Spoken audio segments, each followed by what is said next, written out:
Jadi maksud Hizbullah tu yang Allah Ta'ala kata faulaika humul muflihun, mereka itulah orang yang berjaya, ataupun ala inna hizballahi humul muflihun, sesungguhnya, ketahuilah sesungguhnya parti Allah, kelompok Allah, golongan Allah, Hizbullah itulah orang-orang yang berjaya. Dia merujuk kepada siapa? Dia bukan merujuk kepada mana-mana organisasi, dia tidak merujuk kepada mana-mana parti, dia tidak merujuk kepada mana-mana kelompok atau mana-mana kumpulan, tetapi dia merujuk kepada setiap orang tanpa mengira bangsa, kelompok mana, dia pegang pegangan politik yang macam mana dan sebagainya. Dia itu disebut sebagai orang yang redha Allah Azza wa Jalla. Dia meredai kepada Allah, dia meredai Rasulnya, dan dia mengakui bahawasanya hakul wilayah itu juga ada kepada orang-orang yang beriman. Maka dia adalah muflih, dia adalah orang yang berjaya di dunia dan di akhirat. Itu perkataan Hizbullah. Tetapi sebahagian orang menjadikan perkataan Hizbullah itu sebagai satu kelompok yang eksklusif kepada kelompok yang tertentu. Seakan-akan sebuah parti politik Islam itu dia perlu menjadi kelompok Hizbullah, kelompok Allah. Kita nak masukkan ciri-ciri Hizbullah kepada anggota parti kita. Kita nak membina kelompok Hizbullah, dan banyak orang menyebut perkara-perkara yang seumpama ini dalam tarbiyah mereka ataupun dalam modul pembangunan kepimpinan mereka dan sebagainya, sehingga akhirnya mereka meyakini dan mempercayai dan meletakkan satu macam keyakinan bahawasanya kelompok Hizbullah itu adalah kelompok mereka sendiri. Padahal bukan begitu. Kerana sebenarnya Hizbullah itu siapa juga yang meredai Allah, Rasulnya dan mukmin sebagai wali, maka mereka itu orang yang akan berjaya, orang yang telah berjaya di dunia dan akan berjaya di akhirat kelak. Allah Subhanahu wa taala menyebut dalam surah Al-Maidah berkaitan dengan perkataan muflihun, perkataan Hizbullah, dan kelompok Hizbullah itu adalah orang muflihun. Tuan-tuan dan puan-puan sekalian, saya teringat awal pada tahun 80-an dulu, ada kelompok yang apabila berbicara ayat ini, mereka akan meletakkan kepada diri mereka, Hizbullah adalah kami, mereka itu Hizbus Syaitan, kami adalah Hizbullah, kami adalah parti Allah, mereka itu adalah parti syaitan. Bahkan ada satu tempat yang disebut, ada satu tempat di wilayah persekutuan, sampai mereka buat signboard, mereka buat papan tanda, parti Allah, Cawangan Kampung Kerinci, parti Allah. Mereka mengambil semangat, seakan-akan kata, siapa kata parti Allah tidak ada dalam Al-Quranul Karim? Ini mungkin kelompok yang terlebih lajak daripada laju, tetapi kita kata itu tidak tepat. Itu tidak tepat. Bahkan ada orang menulis berkaitan dengan Hizbullah dan Hizbus Syaitan ini. Ini sebagai satu contoh yang saya nak sebut unsur yang membawa Tuhan dalam politik kepartian. Kita perlu sentiasa bersama dengan Tuhan. Kita perlu sentiasa bermohon kepada Tuhan, bermohon kepada Allah Azza wa Jalla. Dan kita selalu mengharapkan kepada Allah Azza wa Jalla supaya meletakkan kita di dalam kelompok yang benar. Memang itu yang kita minta dalam sama ada tindakan politik kita, ataupun sudah itulah ketika mana tindakan kita beragama, amalan kita beragama dan sebagainya. Tetapi ada orang yang sebenarnya dia nak mengambil Allah, ataupun dia nak Allah Subhanahu wa taala itu berpihak kepada dia. Bila berpihak kepada dia, kelompok yang lawan dengan dia automatik akan dianggap sebagai kelompok syaitan.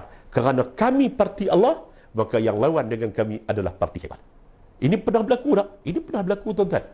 Dalam sejarah, hatta dalam sejarah politik di negara kita, pernah berlaku berkaitan dengan dakwaan kata kami adalah Hizbullah, mereka itu adalah Hizbus Syaitan. Kami adalah golongan yang benar. Mereka melibatkan Allah Ta'ala dalam urusan politik kepartian. Sedangkan politik kepartian kita sebut dalam bahagian awal tadi, politik kepartian ini, politik itu sendiri, dia adalah persoalan ijtihadi. Dia persoalan ijtihad. Dia persoalan pandangan. Pandangan itu boleh datang pelbagai dan dalam bentuk yang pelbagai. Dia adalah persoalan ijtihad. Tiba-tiba, dia mengambil persoalan ijtihad itu seakan-akan dia adalah persoalan i'tiqad, persoalan keyakinan, persoalan keimanan, seakan-akan nak menentukan iman anda, nak menentukan kufur anda nak menentukan kedudukan anda macam mana tu di syurga ataupun di neraka ditentukan dengan pihak mana yang anda berada. Kalau anda berada bersama dengan kami, anda suci. Man kana ma'ana fahuwa qiddis. Siapa yang berada bersama dengan kami, suci. Wa man laysa ma'ana fahuwa iblis. Siapa yang tak bersama dengan kami, maka itu dianggap sebagai iblis. Itu dianggap sebagai iblis. Tuan-tuan, walaupun pemikiran yang rosak seumpama ini, dia pelan-pelan berkurangan. Dia makin pelan-pelan berkurangan. Tetapi tuan-tuan, dalam masa yang sama, mengambil semangat yang sama, tetapi dibina dalam bentuk yang lain pula. Kerana pemikiran itu tidak mati. Walaupun tindakan politik pihak yang tertentu itu nampak macam sudah berubah. Satu ketika sampai keluar fatwa berkaitan dengan tak sah akad nikah imam pihak lain. Imam UMNO angkat nikah tak sah. Bahkan ada tuan-tuan yang kita boleh sebut nama yang bahkan yang kenal, bahkan yang berhijrah keluar daripada PAS itu pun sudah ada orang yang sebenarnya mereka mengaku dan ada dokumennya, mungkin ada gambar dan sebagainya, yang mereka terpaksa akad semula nikah kerana tu imam mereka ataupun naib qadi bagi sesetengah negeri itu adalah orang UMNO. Orang UMNO. Nikah dengan UMNO ada masalah, makan sembelihan UMNO ada masalah. Itu satu pemikiran yang ekstrim satu ketika dahulu. Sekarang mungkin sudah berubah. Mungkin sudah berubah terhadap UMNO. Mereka dah duduk sekali bersama dengan UMNO. Mereka sudah menggunakan dan menunggangkan pula perkataan ummah, penyatuan ummah dan sebagainya. Tapi pandangan mereka kepada pihak lain pula, itu pula yang berubah. Kalau satu ketika dahulu taghut itu merujuk kepada UMNO, kalau satu ketika dahulu syaitan, hizbus syaitan itu mungkin merujuk kepada UMNO, maka sekarang ni hizbus syaitan itu ataupun golongan taghut itu dirujuk kepada pihak lain pula. Ini yang kita maksudkan dengan apabila Tuhan diajak berpolitik. Ini yang kita maksudkan dengan apabila Tuhan diajak berpolitik. Politik adalah politik kepartian. Politiknya adalah politik kuasa. Politiknya adalah untuk mengambil sokongan daripada majoriti rakyat. Mengambil sokongan daripada majoriti rakyat. Tetapi yang dilibatkan adalah Tuhan. Yang dilibatkan adalah Tuhan. Kalau kamu bersama dengan pihak kami, ya, kamu adalah orang yang diredai oleh Tuhan. Tapi kalau kamu tak bersama dengan kami, maka kamu adalah kelompok yang silap. Satu ketika dahulu, pertemuan ini antara PAS dan UMNO.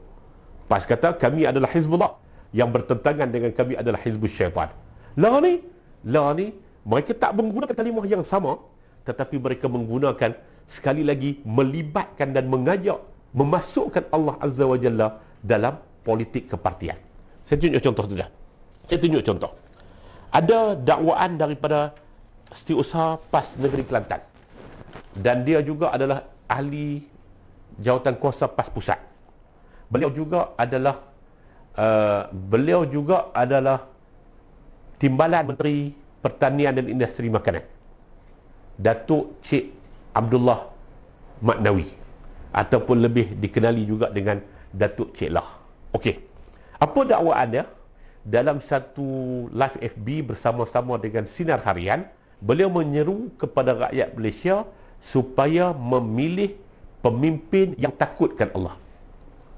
Beliau meletakkan ciri pemimpin yang diperlukan oleh Malaysia pada hari ini adalah pemimpin yang takutkan Allah. Yang takutkan Allah. Dan sudah tentulah lanjutan daripada itu, beliau akan menyebut kata pemimpin yang takutkan Allah itu siapa? Sudah tentu akan merujuk kepada parti beliau. Pemimpin dalam parti beliau itulah pemimpin yang takut kepada Allah. Sudah tentu itu akan berlaku. Kerana sebagaimana yang disebut oleh presiden parti beliau, bahawa saja PAS dalam semua keadaan sekalipun, PAS tetap berprinsip. Satu ketika orang keluar daripada PAS, lompat parti, mereka akan dihukum dengan pelbagai hukuman. Mereka akan disebut dengan pelbagai gelaran. Mereka diberikan dengan pelbagai gelaran yang cukup famous pada ketika itu sebagai Jebon dan lain sebagainya. Tapi kalau mereka terlibat bersama dengan kelompok yang lompat parti pula, dan kerana itu kuasa mereka akan kekal, mereka kata ini semua adalah anugerah daripada Allah Subhanahu wa taala. Tak apa. Balik kepada apa yang disebut oleh Datuk Cik Lah. Apakah benar bahawasanya syarat untuk melantik pemimpin dalam Islam itu takutkan Allah. Sebelum daripada tu, saya cuba tengok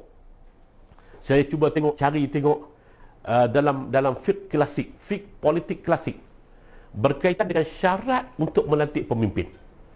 Pemimpin tu dia perlu ada sifat-sifat apa? Antara dia yang disebut secara muttafaq. Muttafaq ni maksud dia secara yang disepakati oleh kebanyakan mazhab. Sebagaimana politik adalah urusan ijtihad, maka urusan ijtihad tu dia akan ada pelbagai jenis pandang. Hatta dalam ilmu politik itu pun ada pelbagai jenis pandangan. Kerana dia adalah perkara yang ijtihad, dia bukan perkara yang qat'i, sebagaimana yang difahami oleh sebahagian pihak. Okey, apa dia syarat dia? Yang disepakati itu disebut, yang pertama Islam, yang kedua taklif, dengan menggabungkan antara akal dan juga baligh. Dia satu orang yang berakal dan dia satu orang yang baligh, yang telah sampai ke usia tertentu, usia yang matang, usia yang boleh buat keputusan dan sebagainya. Yang ketiga az-zukurah, dia mestilah lelaki. Yang keempat adalah al-kifayah ataupun al-syuja'ah, dia seorang yang berani dari segi fizikalnya, untuk berani dari segi nak buat keputusannya, berani dengan keupayaan ilmunya untuk membawa idea dan sebagainya. Dan yang kelimanya, dia mestilah hurriyah, dia mestilah satu orang yang bebas dengan makna dia bukan hamba. Dalam kerajaan Islam dulu ni, memang ada kerajaan yang dibina daripada bekas-bekas hamba. Itu kita tak berbicara tentang persoalan fiqh ataupun persoalan hukum dan sebagainya, kepada apa yang telah berlaku. Dan perkara yang ikhtilaf, maksudnya ada perbincangan lah di kalangan para sarjana fiqh ini, antara syarat untuk menjadi pemimpin juga dia mesti adalah, dia mesti adil. Adil dengan makna apa?